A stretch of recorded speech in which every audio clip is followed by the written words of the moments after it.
Isso é figura de linguagem.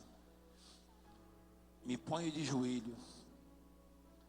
Fulano estava de joelhos, ajoelhou-se. Isso sugere o quê? Que estava orando. Esse me ponho de joelhos, ele quer dizer que a causa é tão importante do Evangelho, da restauração das famílias, das vidas, que ele estava orando constantemente, buscando constantemente. Amém? Por esta causa me ponho de joelhos diante do Pai, de quem toma o nome toda a família, tanto no céu como sobre a terra, para que, segundo a riqueza da sua glória, vos conceda que sejais fortalecidos com poder, mediante o seu Espírito no homem interior. A força do homem não está nos bens, no poder aquisitivo. A força do homem não está nas amizades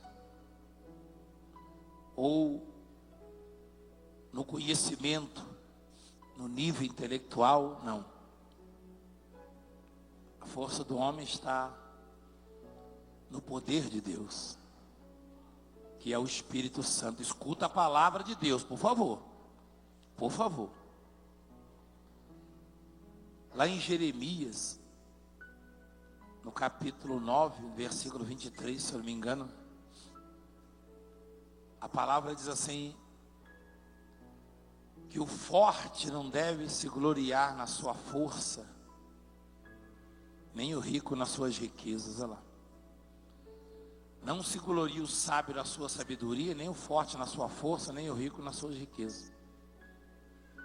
Mas o que se gloriar, glorie-se nisto, em me conhecer e saber que eu sou o Senhor e faço misericórdia, juízo e justiça na terra, porque dessas coisas me agrado, diz o Senhor.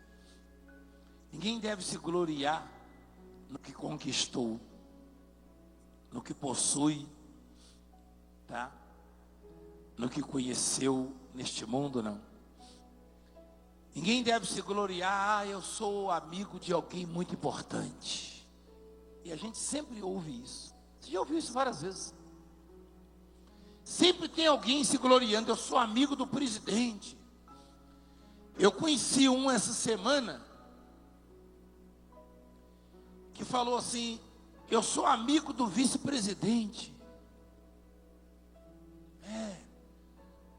O outro diz assim, eu sou amigo do presidente de tal país. Que bom.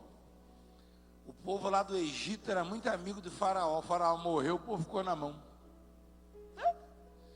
Eu sou amigo do Valdemiro. Aí amanhã anuncia na rádio, na televisão, convidamos todo mundo para o enterro do apóstolo.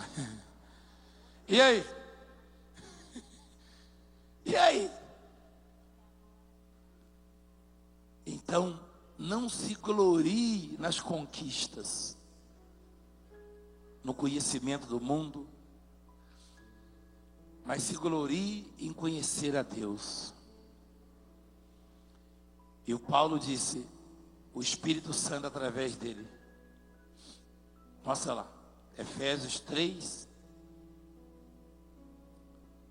versículo 6.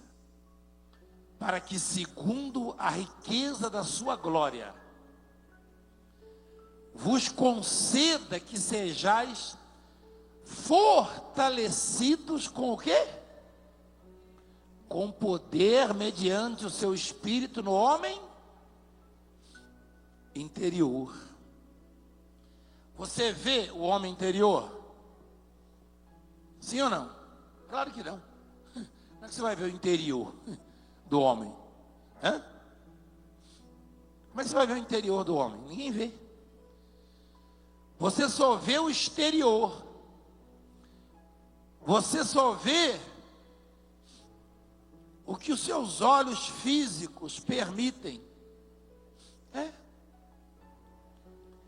Por isso que não se pode fazer julgamento, também não se pode atribuir isto ou aquilo a este ou aquele, não.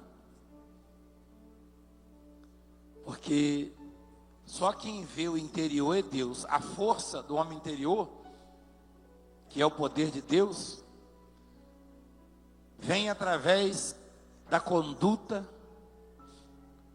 através do valor que você dá a Deus, a posição que Deus ocupa na sua vida. Se você prioriza a aliança, a amizade, a comunhão com Deus, e o coloca em primeiro lugar, em primeiro plano, então o seu homem interior se fortalece. Ou seja, Deus enche você do poder, da unção, da presença dEle. Amém, gente? Uma vez, Deus falou para Samuel ir à casa de Jessé e escolher um dos filhos de Jessé para ser rei.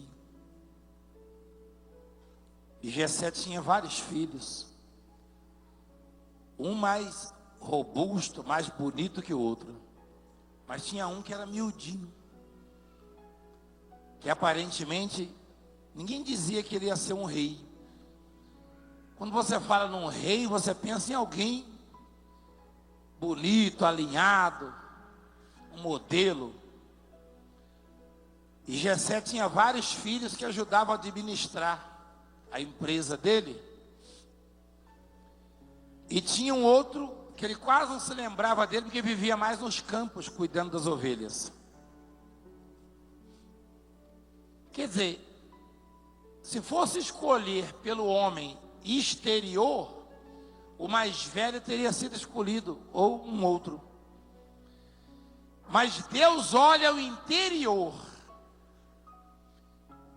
Então, quem foi escolhido para ser rei? Davi. Samuel, que era um profeta, cujo Valdemiro não é digno nem de falar o nome dele, tão insignificante que sou, tão superior que era o Samuel. O Samuel era infinitamente maior que eu, um dos maiores profetas que a terra já viu. Ele errou.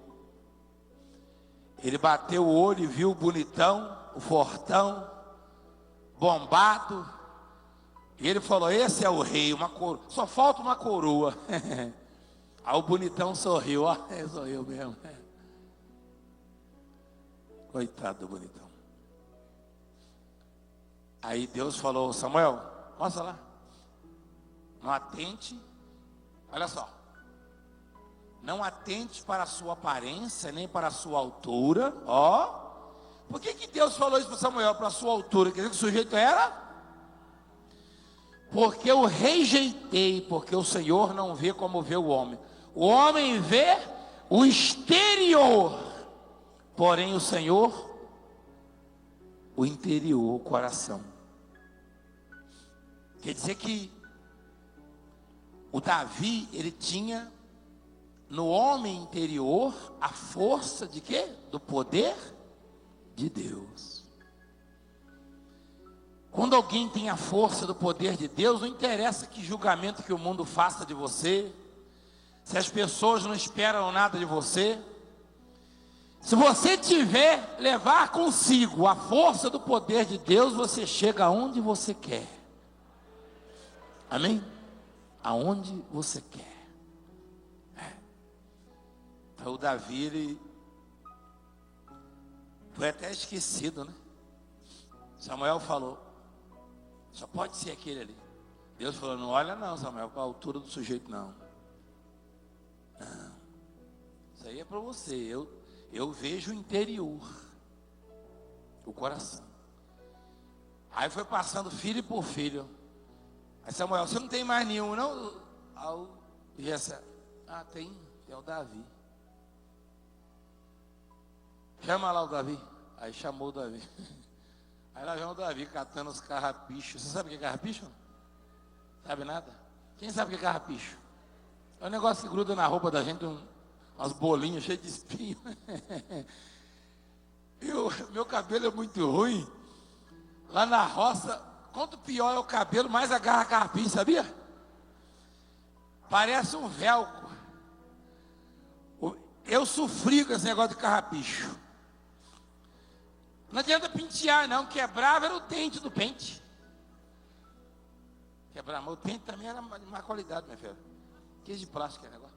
Ela falou, nossa, também não é assim, não.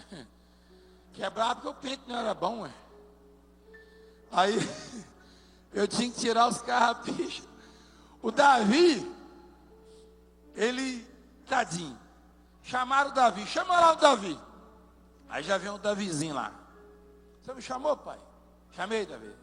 O profeta quer te ver. Aí o profeta olhou e falou, esse aí. Deus falou, é esse. Você vai ser rei, Davi. Aí Davi olhou para o lado assim. Acho que Davi pensou assim, deve ser algum concurso que estão fazendo de criadores de ovelha. Vai ver que alguma ovelha minha, na exposição, né? Tem exposição de animais, né? Se destacou, então vão me dar uma coroa assim, um simbolismo, né? Alguma coisa. Não, Davi, você vai ser rei em Israel, você vai mandar em todo mundo, no seu pai, nos seus irmãos. Que coisa, hein?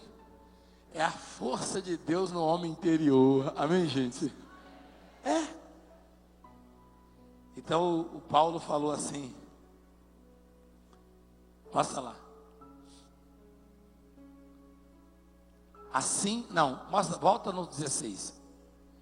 Para que segundo a riqueza da sua glória, vos conceda que sejais fortalecidos. Quer dizer, nós temos que ser fortalecidos com poder mediante o seu espírito no homem, o quê? O seu interior tem que estar bem. Ou seja, você tem que se moldar e todos os dias se humilhar diante de Deus, pedir um coração novo, um espírito novo. E aos poucos buscar aperfeiçoar-se diante de Deus, deixando isto, aquilo e crescendo nele. Amém? Então, continua lá agora no 17. E assim habite Cristo no vosso coração pela fé,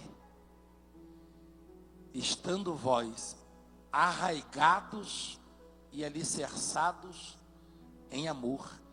Arraigados é agarrados, seguros, e alicerçados em amor. Agora veja no 17 ali, a diferença que tem a palavra de Deus das doutrinas religiosas que existem por aí. Ou seja, dos ensinamentos. Cristo não habita na vida de uma pessoa ou no coração de uma pessoa por causa da aparência, da roupa que ela veste, do poder aquisitivo, ou porque ela é boazinha, das cestas básicas. Não. Cristo habita no coração do homem pela fé. Quer dizer que não importa o seu passado, o que você viveu até hoje, os erros que você cometeu até hoje, as circunstâncias, não. Você pode estar aqui pela primeira vez e pode ter vivido uma vida desregrada até hoje, que se a sua fé for colocada em Jesus Cristo e ela for pura, genuína, hoje você sai daqui com Cristo habitando no seu coração. É pela fé que ele habita. Ele não habita no coração do homem. Ele não habita no coração do homem por causa da religião, por causa do profeta, não. É pela fé. Que fé? Fé é certeza absoluta naquilo que se espera. E a convicção de fatos que não se podem ver.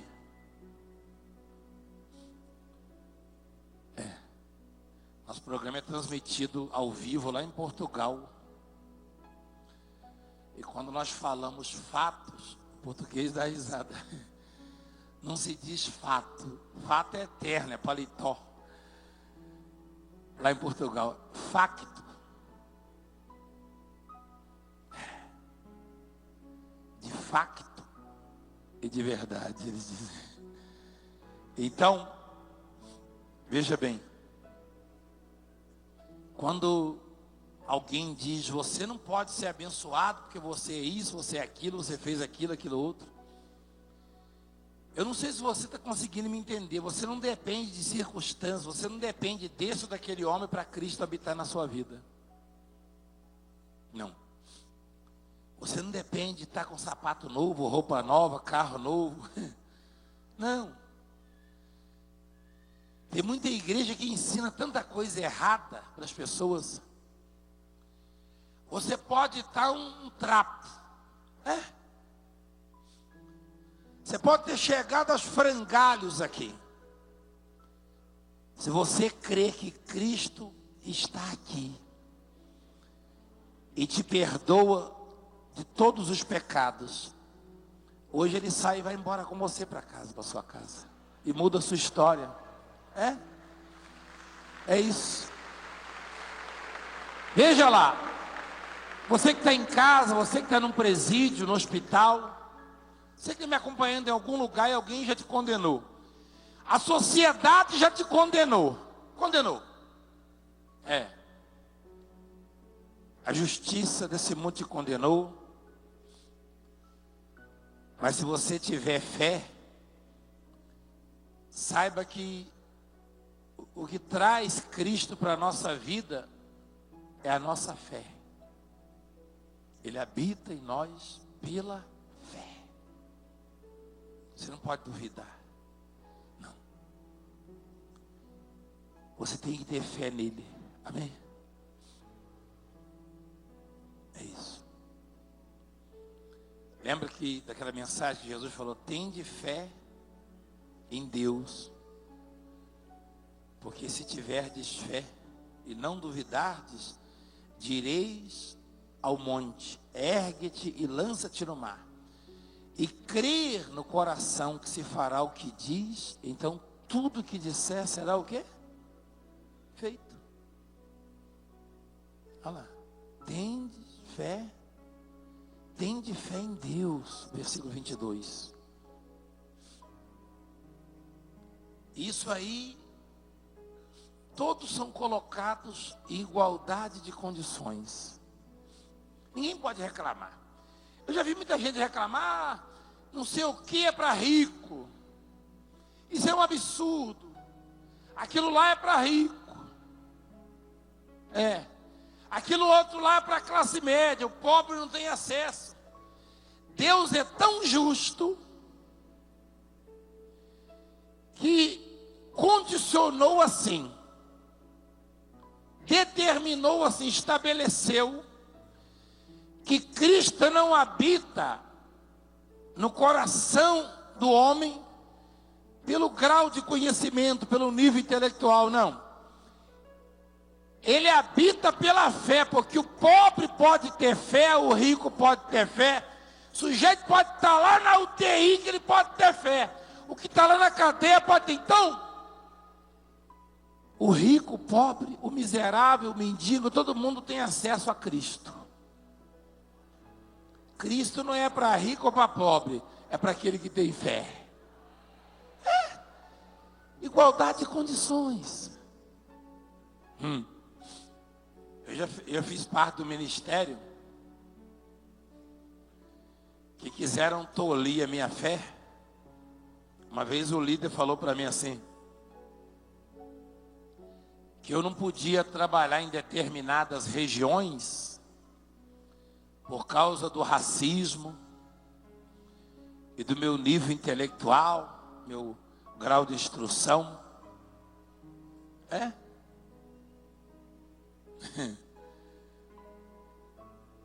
E eu não aceitei. Eu falei, fica por aí que eu estou indo embora. Aí para onde? Não interessa. Ou para onde Deus me mandar. Perguntou para minha esposa, vai para onde? Você vai atrás dele? Ela falou, claro. E aí nós vamos para o Japão, enche, e o povo é abençoado. Vamos para a Alemanha, enche, o povo é abençoado. Vamos para o sul do país, fomos para o Rio Grande do Sul, deu 550 mil pessoas.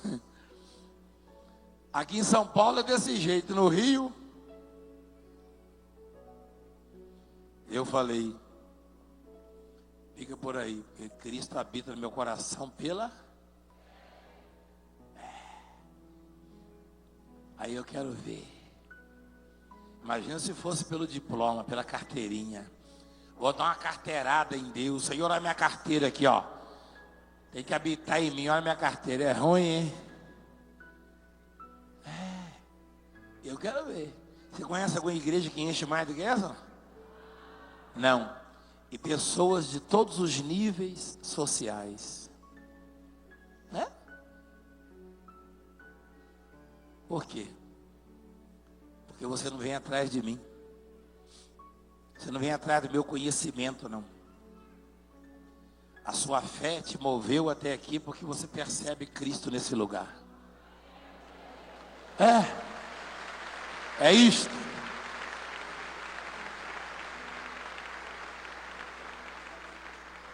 E o sujeito que quis me tolir, me humilhou, vai ver a reunião dele. Vai ver. Vai lá ver. Que cemitério. E não vai ninguém também. Não vai ninguém. Você passa na frente, só tem... Parece um cemitério mesmo. Cadê? Porque não tem nada a ver com o mundo, as coisas de Deus. Foi claro na escolha do rei Davi. Tem a ver com a fé. Com a fé. Sua vida pode mudar hoje. Tem a ver com a fé. Amém? Assim habite Cristo em vosso coração pela fé. Ao versículo 18.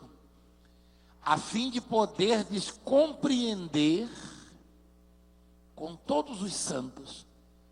Esses todos os santos aí não são aquelas imagens não, hein? São as pessoas que são separadas para Deus. Esse negócio de todos os santos, então vou lá para a Bahia, lá a Bahia de todos os santos, né? Espera aí, ó. A fim de poderdes compreender com todos os santos qual é a largura. Largura é o quê? E o comprimento, e a altura, e a profundidade.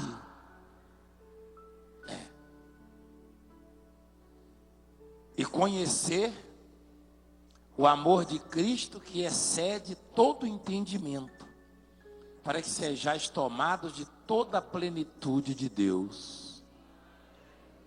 Deixa eu explicar isso aí. A fé, ela faz o que mesmo? Faz Cristo habitar no nosso coração. Olha lá. E aí, nós passamos a compreender. Dá para mostrar aqui ou não? A altura, o comprimento, quer dizer, a largura, a altura, o comprimento e a profundidade do amor de Cristo. Por que largura, altura, comprimento e profundidade? Porque o amor de Cristo, ele ocupa todos os espaços. Ele cresce, ele se estende por todos os lados. Tá? E ele excede. O que é exceder? Exceder o quê? Ultrapassar. Ele excede todo o entendimento. Quer dizer, ninguém vai compreender o amor de Deus, nunca. Deus não quer também que você compreenda 100% o amor dele. Basta saber que por amor ele te alcançou, ele te resgatou, ele te salvou, ele nos salvou. Mas não devemos parar para pensar, mas por quê? Não, o amor não tem explicação. O amor é gratuito, o amor é graça. Amém, gente? É. O amor, se existe algum amor que exige alguma coisa em troca, já não é amor. O amor é dar. Amém? Amar é dar, é doar. E aí, quando uma pessoa começa a compreender um pouco do amor de Deus, por ela entender o significado da entrega do Pai, ter dado o Filho por nós, ó. O amor que excede todo o entendimento, que ultrapassa, que é maior que qualquer compreensão humana. Por isso que o mundo demora para entender as coisas de Deus. Por isso que ainda há alguns que perseguem a obra, que lutam contra a obra. Por isso que aquele homem que estava aqui com a família chegou a dizer que não acreditava em Deus, nos milagres, porque o amor de Deus estava longe dele. Quando você descobre o amor de Deus e entende um pouco só, porque ele excede todo o entendimento. Se você começar a imaginar, a pensar no grau de sacrifício, na entrega, na dor, tudo que Jesus fez por você, no final você não vai compreender ainda, porque você não tem nada para oferecer que ele não tenha. Qualquer coisa que possamos oferecer a Deus, ele já tem, qualquer coisa. Imagina aí alguma coisa que Deus não tenha. Imagina alguma coisa que Deus não tenha. Senhor, eu vou te dar esse anel de ouro, ó. É de ouro, ó. Quer dizer, eu ganhei e falaram que era de ouro, né? Ele é dono do ouro e da prata. Então, não vou dar não. O que eu vou dar para ele? O que você pode dar para ele? Ele tem tudo. Tudo é dele. Eu sou dele, você é dele, o mundo é dele. Por isso que ele estabeleceu que ele habita em nossos corações. Não é através disso ou daquilo, deste ou daquele, mas é pela fé. Ele só pede a nossa fé por causa disso. Que demonstremos a nossa fé, porque não temos absolutamente nada para oferecer a ele. Nada que ele não tenha. Então, quando alguém duvida dele, isso é grave. Por isso que ele diz, sem fé é impossível. A palavra diz, sem fé é impossível agradar a Deus. Ele pede a fé. Tudo tem que ser pela fé. O perdão é pela fé. Se você não acreditar que Deus te perdoou, você não está perdoado, não. Tem uma palavra que diz assim, tudo que não provém da fé é pecado. Tudo que não provém da fé é pecado. É? Então, ele habita pela fé. Amém? Não é pela aparência, não. Pela fé. E o amor de Deus excede todo. Ninguém vai compreender. Olha lá. Para que sejais tomados de todo o quê? Que palavra é essa? Plenitude. O que é plenitude? Plenitude vem de pleno, que quer dizer completo. Plenitude, pleno, completo. É. Deus quer que sejamos tomados de toda plenitude. A tradução disso aí, plenitude de Deus, ó. A tradução disso aí é que não nos falte absolutamente nada. É que tenhamos paz, saúde, prosperidade, tá? É que sejamos felizes, abençoados em todos os aspectos. Amém, gente? É a tal da vida abundante, já ouviu falar? Jesus disse, eu vim para que tenham vida e a tenham. Então Deus quer que sejamos tomados de toda o quê? Plenitude. Toda plenitude. E essa plenitude aí, essa tal de plenitude aí, você acha onde? Tem uma palavra que diz assim, nele reside, lembra? Tem uma palavra que diz assim, nele, em Cristo Jesus, reside toda plenitude. O que é? Você sabe o que é plenitude já, não sabe não? Ser completo, pleno. E residir, você reside aonde? Você reside aonde? Residir é o quê? Morar. Então a plenitude mora onde? Mora em quem? Se eu quero a plenitude, eu tenho que ir a quem? A Cristo. Nele reside toda a plenitude. Nele reside toda a plenitude. Amém? Está escrito. É nele. Então aceite a Ele. Abra o coração. Volte-se para Ele. Amém? Quem entendeu a palavra? Quem quer entregar a sua vida, os seus caminhos? Fica de pé, por favor. Daqui a pouco eu vou estar no Brás às 10 da manhã com uma multidão. Atenção, uma multidão.